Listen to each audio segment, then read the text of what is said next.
The night Olivia Hartwell walked into the Blackwood penthouse, she was wearing her only good dress, a deep navy wrap dress that her best friend Priya had ironed twice that afternoon.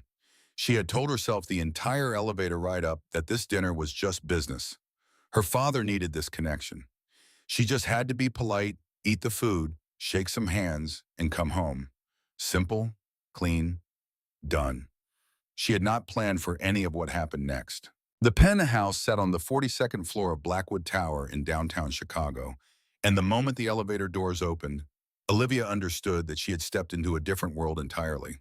The ceilings were impossibly high, the walls were glass on three sides, giving the whole room a feeling of floating above the city.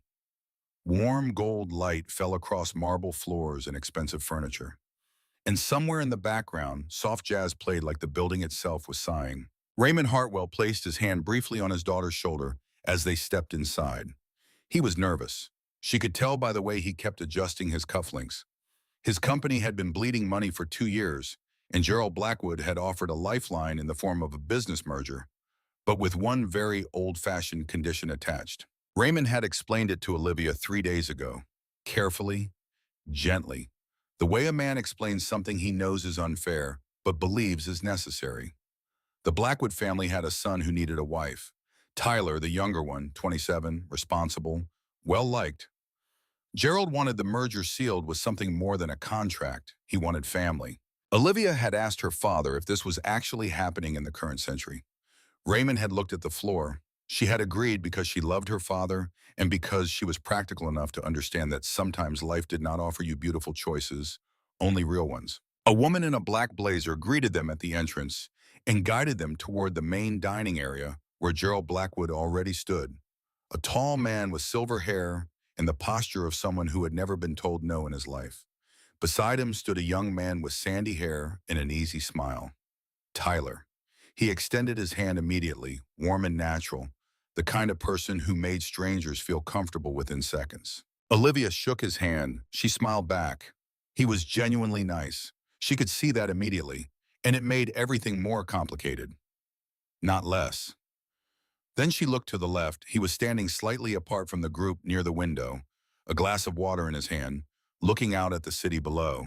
He was taller than Tyler by a couple of inches, broader in the shoulder, dressed in a dark charcoal suit that seemed designed specifically to make him look like he belonged nowhere other than exactly where he was standing. His jaw was sharp, his expression completely unreadable.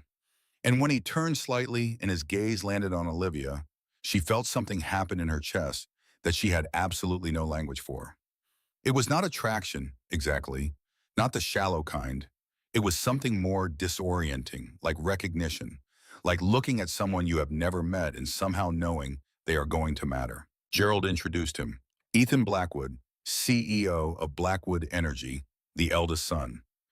Ethan nodded once in Olivia's direction, his eyes moving over her face with the kind of calm, measured attention that made her feel simultaneously seen and examined. Then he looked away, back toward the window, as though she were simply another detail in the room he had already cataloged and moved on from. Dinner was served at a long table, and Olivia sat between Tyler and her father. The conversation was easy on that end of the table. Tyler asked about her studies, her part-time work, her opinions on things. He was genuinely curious, and it should have made her feel warm toward him. It did in a friendly way, but her attention kept drifting. Ethan sat at the other end of the table next to Gerald. He spoke rarely, but when he did, the conversation shifted toward him the way a room shifts when the temperature drops suddenly. Everyone paid attention, even Gerald, who was clearly the dominant force in that family, listened when Ethan spoke. Ethan had the kind of authority that was not performed or announced. It simply existed. At one point during the meal, Ethan reached for the wine, and Olivia was already looking in that direction. Their eyes met across the table for a moment that lasted 3 seconds at most. He did not look away immediately. Neither did she. Then Tyler said something beside her, and she turned.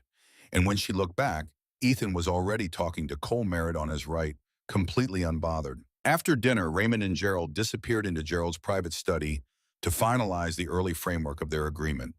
Tyler offered to show Olivia the terrace, and she accepted, grateful for the air. The city spread out below them in glittering silence, and Tyler leaned on the railing and told her, honestly, that he knew this was a strange situation and that he had no interest in making her feel trapped. He said he just wanted them to at least be friends first and see where things went naturally. She liked him for saying that. She really did. But as they stood there talking, she heard the glass door behind them open, and Ethan stepped out briefly, a phone pressed to his ear, speaking in a low, controlled voice about some overseas contract. He glanced at them once without expression and walked to the far end of the terrace, turning his back to give them privacy. Olivia watched him for just a moment before looking back at Tyler. She already knew something was wrong with her. The drive home was quiet. Raymond talked about Gerald's warmth and the promising future of the merger. He talked about Tyler's good character and stable life. He said Olivia had made a wonderful impression and that Gerald had seemed pleased. Olivia looked out the window at the passing city lights and thought about dark charcoal suits and unreadable eyes and the specific feeling of a gaze that weighs something. She thought about how Ethan Blackwood had not smiled once the entire evening and how somehow that made him more interesting to her than every person in that room who had. She pressed her forehead to the cool glass of the car window and told herself quietly and firmly that she was promised to Tyler. Tyler, who was candid and honest and had done nothing wrong. Tyler, who deserved someone who looked at him the way Olivia had been trying very hard not to look at his older brother all night. She closed her eyes. She was in serious trouble, and the dinner had not even been over 2 hours. Nobody told Olivia that moving into Blackwood Estate was part of the arrangement until her father sat her down on a Tuesday morning with his hands folded on the kitchen table and his eyes carrying the particular guilt of a man who had agreed to something without fully thinking it through. Gerald Blackwood, he explained carefully, believed in the old tradition of families getting to know each other before a wedding. He had proposed that Olivia spend the months leading up to the ceremony living at the estate so that she could settle into the family naturally. Raymond had said yes before consulting her. He admitted this with a long exhale and an apology that was genuine, even if it arrived too late to change anything. Olivia packed 2 suitcases and told Priya over the phone that evening. Priya said several things that were colorful and unhelpful, and then asked if the older brother was as handsome in person as he sounded in the description. Olivia hung up. Blackwood Estate was 40 minutes outside the city, a sprawling property behind iron gates with a long private driveway lined with the oak trees that were already turning amber and gold for the season. The house itself was enormous but not cold the way she expected. It had warmth built into it, the kind that came from decades of actual living rather than interior decorating. There were photographs on walls, worn edges on the furniture in the sitting rooms, a kitchen that smelled permanently of coffee and something baked. Gerald welcomed her with genuine warmth. Tyler carried her bags upstairs himself and showed her the guest wing with cheerful commentary about the squeaky third stair and the hot water situation in the east bathroom. He was easy to be around. She appreciated that more with each passing day. Ethan was not home when she arrived. He did not come home until after 10 o'clock that first night. She heard his car on the gravel drive from her window, heard the front door, heard footsteps that were nothing like Tyler's light and casual stride. These were measured, deliberate, the walk of someone who moved through every space like they owned it, which in this case was literally true. She did not go downstairs. The next morning, she came down early before anyone else, she thought, and found Ethan already at the kitchen island with a mug of black coffee and his laptop open, still dressed from what looked like an early morning run, a gray fitted shirt and dark shorts. He looked up when she walked in. For a moment, neither of them said anything. "Good morning," as she said. He nodded. "Coffee is fresh," he said and looked back at his screen. That was the longest conversation they had for the first 4 days. He was not rude. That was the thing that made it harder somehow. Rudeness would have been easier to dismiss, easier to build a wall against. Instead, Ethan was simply professional, distant in the way that a very capable doctor is distant with a patient, polite, efficient, not unkind, but not present either. He said good morning and good night. He passed things at dinner without being asked. He held doors. He answered direct questions with direct answers. But he never initiated, never lingered, never looked at her for more than a second before looking somewhere else. Olivia told herself this was fine. She told herself it was actually better this way. She was not convincing herself. The estate had a routine that she fell into gradually. Gerald breakfasted early and spent his mornings in his study going over old files and correspondence with the focused energy of a man who refused to admit he had retired.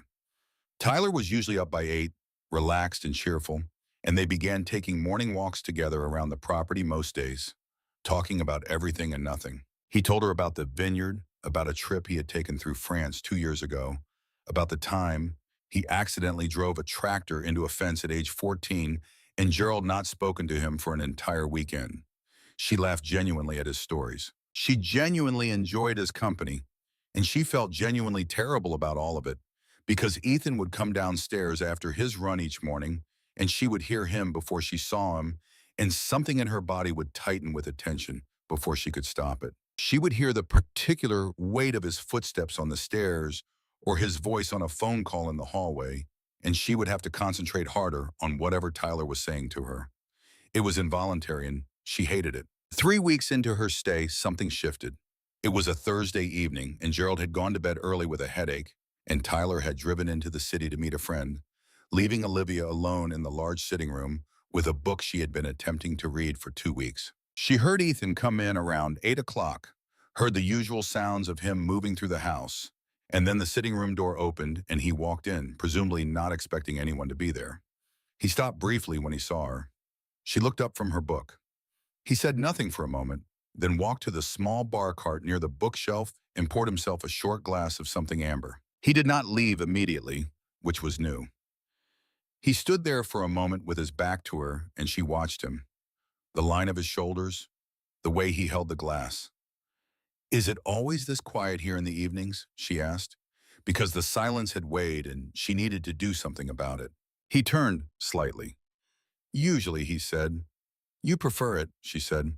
It was not quite a question. He looked at her then, a real look, longer than his usual ones.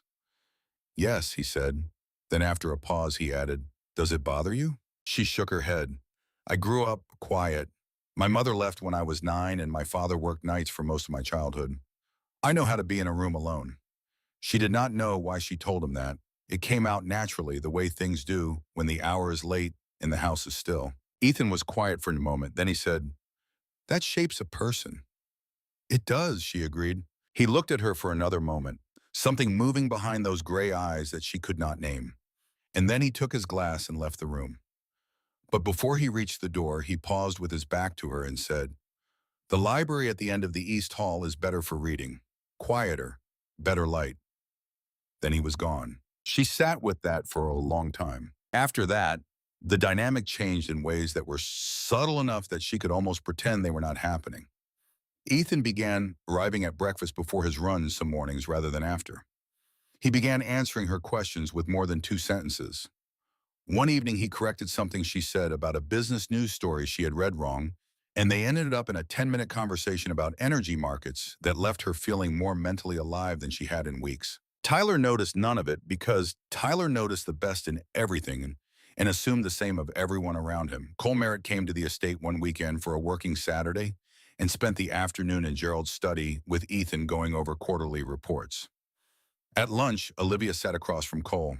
He spent most of the meal watching her with the quiet attentiveness of someone doing arithmetic in his head.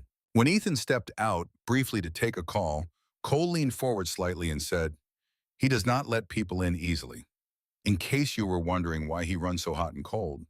Olivia said she had not been wondering anything of the sort.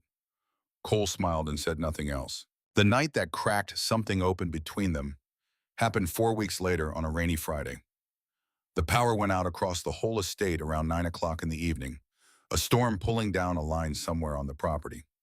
Tyler was still in the city, stuck because of the weather. Gerald had gone to bed. The estate was dark except for the candles that the housekeeper had set out before leaving. Olivia found her way to the kitchen by phone flashlight, looking for something to eat, and found Ethan already there, standing at the counter with a candle lit beside him, eating leftover pasta directly from the container with a fork. She stopped in the doorway. He looked up. The candlelight did something unreasonable to his face, and she looked away immediately toward the refrigerator. She made herself a bowl of cereal because it was the simplest thing available. She sat at the kitchen island. He stayed where he was. The rain was loud against the windows, and the house felt smaller in the dark. He asked her what she was studying. She told him about her business degree, about the thesis she was working on, about sustainable investment models. He asked a question about her methodology that was genuinely intelligent, and she answered it and then asked one back, and they were talking, really talking, in the dark kitchen with the rain coming down outside for almost an hour. At some point, she said something that made him laugh. It was a quiet laugh, brief, controlled, but completely real, and the sound of it went directly through her like something irreversible. She looked at him in the candlelight. He was already looking at her. Neither of them moved for a moment that stretched long enough to mean something. Then Ethan set down his fork, looked at the counter, and said quietly that he thought the generator would kick in soon. He said goodnight in that even, controlled voice and left the kitchen. Olivia sat alone in the dark with her cereal going soft, her heart doing something complicated and painful, knowing with absolute certainty she was falling in love with the wrong man, and that the wrong man already knew it too. The morning Tyler told her everything. The sky outside was the pale gray of early winter, and frost had crept up the edges of the estate windows overnight. Olivia was in the library at the end of the East Hall, the one Ethan had told her about weeks ago, sitting with her thesis notes spread across the reading table. When Tyler knocked on the open door and came in with an expression she had never seen on his face before. He looked like a man carrying something so heavy that his whole body had changed shape under the weight of it. She closed her notebook. He sat down across from her and spent a long moment looking at his hands. Then he looked up and said her name the way people say names when what follows is going to require forgiveness. "There is someone," he said. "There has been someone for almost a year. Her name is Francesca, and she works at the vineyard, and I have been trying to end it, trying to do the right thing by this arrangement, and by you, and by my father. But I cannot do it anymore. I cannot marry you when I am in love with someone else. You deserve better than that. You deserve someone who chooses you completely." Olivia looked at him for a long moment. Then she exhaled slowly and said, "Tyler, I am so relieved. I do not know where to begin." He blinked. He had clearly prepared himself for tears or anger, or both. The relief on his face when he understood she meant it was almost funny. They sat there for a moment, and then both of them laughed. The slightly nervous laughter of two people releasing a pressure that had been building for months. He reached across the table and squeezed her hand. "I am sorry," he said genuinely. "I should have told my father sooner. I should have been honest from the beginning instead of hoping I could make myself feel something different." She squeezed his hand back. "Go tell Gerald," she said, "and then go call Francesca." He nodded, stood up, and then paused at the door. "For what it is worth," he said quietly, "I think you are going to be just fine." She smiled at him and said nothing. Gerald did not take it quietly. She heard him from 2 floors up. Not the words exactly, but the volume and the tone. The kind of controlled fury that powerful men use when they have decided something and the world has disagreed with them. She heard Tyler's voice, steady and respectful, but firm in a way she had not heard from him before. She heard a third voice come in after several minutes, lower than both, and she knew immediately whose it was. Ethan. She could not hear what he said, but she heard the atmosphere in the room below changed. Gerald's voice lowered. Tyler's breathing space came back. Ethan had that effect on rooms. He did not raise his voice. He simply made the temperature drop until everyone else adjusted. She stayed in the library. An hour passed. Then the house went very quiet. Then footsteps came up the stairs past the second floor and continued to the East Hall. She already knew. The library door was open and Ethan filled the frame of it. Still in his work clothes from an early meeting. Jacket gone, the top button of his dark shirt open. He looked at her across the room and she looked back at him, and the distance between them felt like something that had already been decided. "My father wants to speak with you," he said. She nodded and stood up. She gathered her notes slowly, not out of stalling, but because her hands needed something to do. "Olivia," Ethan said. "Thou." She looked up. He was quiet for a moment. His jaw was tight, the way it always was when he was thinking through something carefully. Then he said, "Whatever happens in that conversation, whatever my father proposes, you are not obligated. You understand that you owe this family nothing." She looked at him. She said, "What if I want to owe this family something?" He said nothing. His eyes stayed on her face with that particular focused stillness that she had come to understand was not coldness at all. It was the opposite of coldness. It was the way Ethan Blackwood looked at things that mattered to him when he did not yet trust himself to speak. She walked past him into the hallway. Gerald was in his study, standing by the window with his hands behind his back, the way he stood when he was composing himself. He turned when she entered, and she saw in his face something she had not expected. Not just the controlled frustration of a patriarch whose plans had come undone, but something older and more tired underneath it. Regret, maybe, or the particular exhaustion of a man who had been using tradition as a substitute for conversation for too many years. He gestured to the chair across from his desk, and she sat. He remained standing. Merger still matters, he began. The partnership between our families still has value. Tyler has made his position clear, and I have accepted it, though not without difficulty. He paused. But I am not prepared to let the arrangement dissolve entirely. Not when I believe it still serves everyone well. He looked at her directly. There is another son, he said. Olivia kept her face still. I would not ask this of either of you without consent, Gerald continued, and she heard in his voice that this was genuine, that Tyler's honesty had done something to shift his father's approach. I am asking, not requiring. Ethan is 33 years old and has given everything to this company and to this family and has given nothing to himself. He said this last part with something in his voice that sounded close to grief. I have watched him close himself off for 10 years and I do not know how to reach him. But I have watched him these past weeks and I see something different. When you are in the room. She did not speak. Gerald looked out the window. Talk to him, he said quietly. That is all I ask. Just talk to him. The rest is between you and him and nobody else. She found Ethan in the garden. He was standing on the stone path near the old iron bench by the far hedge, his back to the house looking out at the frost-covered grass. He heard her footsteps on the path and did not turn immediately, but she saw his shoulders shift slightly. That small, involuntary adjustment she had learned to read. She stopped a few feet behind him. Your father is surprisingly reasonable when Tyler backs him into a corner, she said. Ethan turned then. He looked at her with that careful, measuring look. What did he say to you? She took a breath. He asked me to talk to you. Ethan was quiet. She stepped closer. The cold air made her breath visible, and she watched it disappear between them. Ethan, she said, I need to tell you something, and I need you to actually hear it and not file it away and process it alone for 3 weeks before deciding how to respond. Something shifted in his face. The corner of his mouth moved. Not quite a smile, but the architecture of one. She said, I have been in love with you since the night I walked into that penthouse, and you were standing at the window looking at the city like it owed you something. I know that was the night I was introduced to your brother.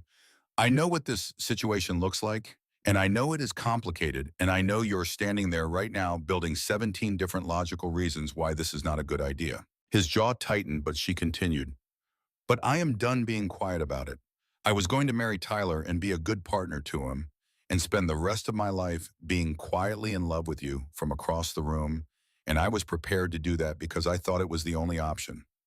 But it is not the only option anymore. So I am standing here and I am telling you the truth, and now it is your turn. The garden was completely still. The frost on the grass caught the thin winter light. Somewhere inside the house, a door opened and closed, and then there was silence again. Ethan looked at her for a long moment. She watched him process it, watched the careful, controlled exterior go through something that looked almost like pain before it opened into something else entirely. He said her name, just her name, Olivia, in a voice that was nothing like his boardroom voice or his polite dinner voice or his early morning coffee voice. It was a voice she had not heard from him before, lower and unguarded and slightly rough at the edges. I have been trying, he said slowly, to do the correct thing since the night you arrived. The correct thing being to treat you as Tyler's future wife and nothing beyond that. He looked down briefly, then back at her. I have not been successful. She waited. He took one step toward her. I notice everything about you, he said. The way you argue with news articles quietly under your breath when you think no one can hear. The way you hold your coffee cup with both hands. The way you looked at me in that kitchen during the storm and then looked away like you were protecting yourself from something. Her heart was hammering. He took another step. I do not know how to do this, he said. I want to be honest with you about that. I have spent a long time not letting anything past a certain point, and I am not sure I know how to stop doing that.